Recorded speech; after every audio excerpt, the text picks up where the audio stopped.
आज सुबह से ही रामप्रसाद जी की हालत खराब थी। अचानक से उन्हें उल्टियाँ हो रही थी। शायद उन्हें एसिडिटी की शिकायत थी। बेटा भी यहाँ नहीं था, ऑफिस गया हुआ था। रामप्रसाद जी ने बहू से बेटे को बुलवाने के लिए कहा तो अंजलि अपने ससुर पर चिल्लाकर पड़ी। बाबूजी, आपको तो कुछ काम है नहीं सिवा खर्चा बढ़ाने के। ऑफिस गए हैं वो, आपके लिए बीच में काम छोड़कर नहीं आ सकते। बुढ़ापे में जीभ पर काबू नहीं रखोगे तो उल्टियाँ तो होगी। खाने में तो आप किसी भी चीज़ का परहेज नहीं करते हो। जब देखो सारे दिन मुंह चलता रहता है आपका। बहू की फटकार सुनकर रामप्रसाद जी चुपचाप सीढ़ियों पर बैठ गए। तभी उन्हें याद आया कि जब भी कभी उन्हें उल्टी होती थी तो उनकी पत्नी सुधा जी उन्हें पानी में नींबू और काला नमक डालकर दिया करती थी, जिससे उन्हें काफ़ी आराम लगता था। रामप्रसाद जी ने ऐसा ही किया, जिससे उन्हें राहत मिली। दोपहर के 2 बजने को आए थे। उल्टियाँ होने की वजह से उनका पेट खाली हो गया था तो उन्हें भूख भी लग रही थी, लेकिन बहू से कहने की उनकी हिम्मत नहीं हो रही थी। वह खुद ही उठकर रसोई में अपना खाना डालने लगे। खाना लेकर अपने कमरे की तरफ जा ही रहे थे कि तभी बहू ने रास्ते में उनके हाथ से खाने की प्लेट छीन ली। यह क्या बाबूजी, अभी तो आपको उल्टियाँ हो रही थी और इतनी जल्दी आपको खाने की भी लग गई। जाइए पहले अपनी उल्टी साफ कीजिए, पूरे घर में गंदगी मचा रखी है, कहकर अंजलि खाने की प्लेट लेकर रसोई में चली गई। सुबह के भूखे प्यासे रामप्रसाद जी बहू की तरफ देखते रह गए। सुबह से शाम हो गई, लेकिन अंजलि ने उन्हें एक कप चाय तक नहीं दी। शाम को जब बेटा विवेक घर आया तो रामप्रसाद जी ने बहू के बारे में बताने की कोशिश की, लेकिन जैसे ही रामप्रसाद जी कुछ बोलने को हुए तभी अंजलि ने उनकी तरफ आंखें निकाल दी और रामप्रसाद जी वहीं चुप हो गए। बाबूजी, आप कुछ कह रहे थे, बोलिए, क्या बोलना चाहते हैं आप? विवेक अपने बाबूजी से बोला। वो बेटा कुछ नहीं, मेरी दवाई ख़त्म हो गई है, जरा शाम को आओ तो लेते आना। अरे बाबूजी, दवाई तो मैं आपकी ले आया था।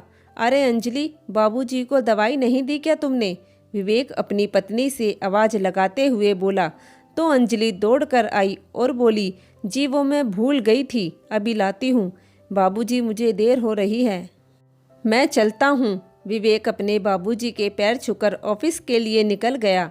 अंजलि बाबूजी से बोली, अच्छा तो आप मेरी शिकायत करना चाहते थे अपने बेटे से, तो ठीक है, आज भी आपके खाने की छुट्टी। यह सुनकर रामप्रसाद जी अंजलि के आगे गिड़गिड़ाने लगे। नहीं बहू, 2 दिन हो गए भूख के मारे मेरी जान निकली जा रही है। मैं विवेक से कुछ नहीं बताऊंगा, बस मुझे 2 रोटी दे दे। कहते कहते रामप्रसाद जी रोने लगे।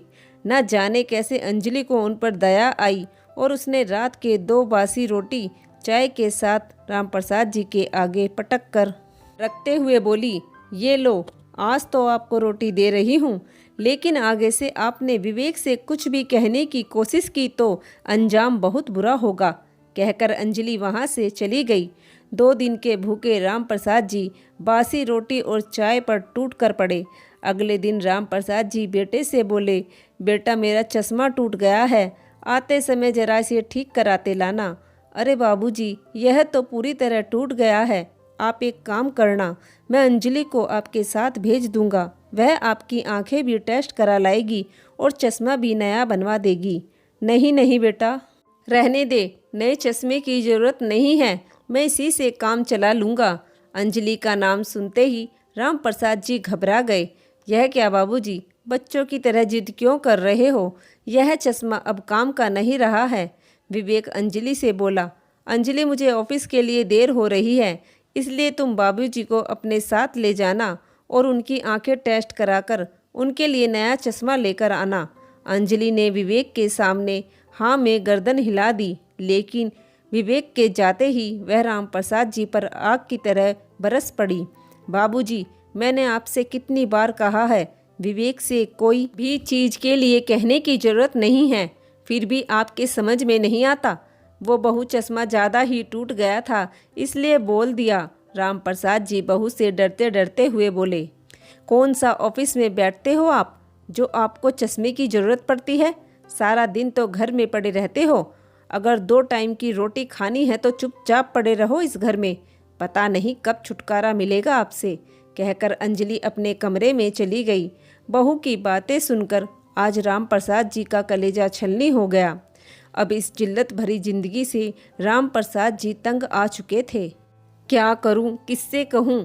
बेटे को बताया तो वह बहू को जिंदा नहीं छोड़ेगा। नहीं नहीं, मुझे घर में कलह का कारण नहीं बनना है।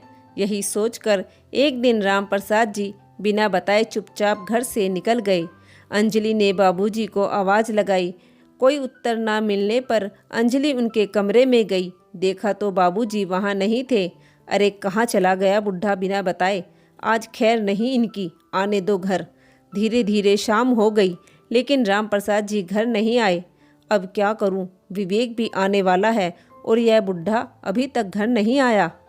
अब क्या जवाब दूंगी विवेक को? यही सोचकर अंजलि के पसीने छूट रहे थे, क्योंकि विवेक ने बाबूजी की जिम्मेदारी अंजलि को सौंप रखी थी। वह अपनी पत्नी पर बहुत विश्वास करता था। अंजलि भी विवेक के सामने बाबूजी का बहुत ख्याल रखती थी, लेकिन विवेक अंजलि की हरकतों से अनजान था। कुछ देर बाद ऑफिस से विवेक भी आ गया। उसने बाबूजी के बारे में पूछा तो अंजलि हकलाते हुए बोली, वो विवेक, आज सुबह से ही बाबूजी पता नहीं कहाँ चले गए। कहाँ चले गए मतलब तुम कहाँ थी?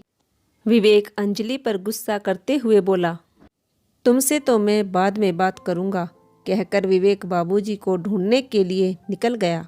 बाहर सबसे पूछा, पड़ोस में भी पूछा तो पड़ोस वालों ने अंजलि की सारी बातें विवेक से बता दी कि वह कैसे राम प्रसाद जी से काम करवाती थी और उन्हें खाना भी नहीं देती थी।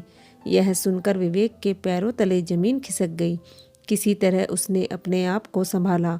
विवेक ने जगह जगह बाबूजी को ढूंढा लेकिन वह कहीं नहीं मिले। विवेक परेशान होकर हार थक कर एक बस स्टॉप पर बैठ गया। तभी उनकी नज़र अपने बाबूजी पर पड़ी। वो वहीं फुटपाथ पर बैठे थे। अपने बाबूजी की ऐसी हालत देखकर विवेक की आंखों में आंसू आ गए। वो झट से दौड़ा और अपने बाबूजी के गले से लिपटकर फूट फूट कर रोने लगा। बेटे को देखकर राम प्रसाद जी की आंखें नम हो गई। पिताजी, मुझे सब कुछ पता चल गया है। अंजलि ने आपके साथ कितना अत्याचार किया। आप मेरे साथ घर चलो। विवेक बाबूजी का हाथ पकड़ घर की तरफ चलने लगा तो राम प्रसाद जी ने बेटे से घर जाने को मना कर दिया। नहीं बेटा, मैं वहाँ नहीं जाना चाहता। इतने में ही अंजलि भी विवेक का पीछा करते करते वहाँ तक पहुँच गई। अंजलि को देख विवेक का खून खोल उठा और विवेक ने बिना कुछ पूछे ही अंजलि के मुंह पर थप्पड़ बजाने शुरू कर दिए। यह नज़ारा देखकर बस स्टैंड पर खड़े सभी लोग हक्के बक्के रह गए। पति की लाल आंखें और चेहरे पर गुस्सा देख आज अंजलि के होश उड़ गए। बेशरम औरत, कितना विश्वास किया तुझ पर, यही सिला दिया तूने मेरे विश्वास का। तुझ पर अपने बाबूजी की जिम्मेदारी छोड़कर मैं यही सोचता रहा कि मेरे बाबूजी बहुत खुश है, लेकिन नहीं, सच्चाई तो कुछ और ही है। जितना दुख तूने मेरे बाबूजी को दिया है उतना सूद समेत कर वापस लूँगा मैं तुझसे। अब मेरे बाबूजी के घर में तेरे लिए कोई जगह नहीं है। मैं तुझसे अपने सारे रिश्ते ख़त्म करता हूँ। पति की बात सुनकर अंजलि का मुंह फटा का फटा रह गया। बेटे की बात सुनकर राम प्रसाद जी बोले, नहीं बेटा, मेरी वजह से तुम बहू से रिश्ता मत तोड़ो। मेरा क्या है, आज हूँ कल नहीं। और रही मेरे रहने की बात तो मैं कहीं भी रह लूँगा। ऐसे कैसे आप कहीं रह लोगे बाबूजी? वह घर आपका है, आप उस घर के मालिक हो। मुझे पत्नी की ज़रूरत नहीं है, अपने पिता की ज़रूरत है। मैं अब इस औरत के साथ नहीं रह सकता। विवेक ने अंजलि को अपने साथ रखने से साफ साफ इनकार कर दिया। अंजलि बाबूजी के पैरों में गिरकर रोने लगी। बाबूजी, किसी मुंह से माफ़ी मांगूं आपसे? माफ़ी मांगने में भी मुझे शर्म आ रही है। मैं अपने किए पर बहुत शर्मिंदा हूँ। और हाथ जोड़कर अंजलि उनके पैरों में गिर गई। वही अंजलि जो कभी बाबूजी को अपने इशारे पर नचाती थी, आज उनके ही पैरों में गिर अपने गलत कर्मों की माफ़ी मांग रही थी। राम प्रसाद जी बहू से बोले, बहू, एक ही बेटा दिया है भगवान ने मुझे और मैं अपने बेटे के जीवन में कभी दुख नहीं देखना चाहता। तूने जो किया सो किया, लेकिन मैं अपनी वजह से अपने बेटे का घर टूटते हुए नहीं देख सकता। इसलिए मैंने तुझे माफ़ कर दिया है। देख बेशरम, मेरे बाबूजी का दिल कितना बड़ा है, कितने जुल्म ढाए तूने इन पर, इन्होंने फिर भी तुझे माफ़ कर दिया, लेकिन मैंने तुझे माफ़ नहीं किया। मेरे बाबूजी के कहने पर तू इस घर में रह सकती है, लेकिन मेरे दिल में तुझे कभी जगह नहीं मिलेगी, कहकर विवेक अपने बाबूजी को लेकर चला गया। आज अपने ही कर्मों की सज़ा अंजलि को खुद मिल गई थी। पति के होते हुए पति का प्यार न मिलना वह औरत के लिए सबसे बड़ी सज़ा होती है, क्योंकि आज भी अंजलि विवेक के विश्वास और प्यार के लिए तड़प रही है।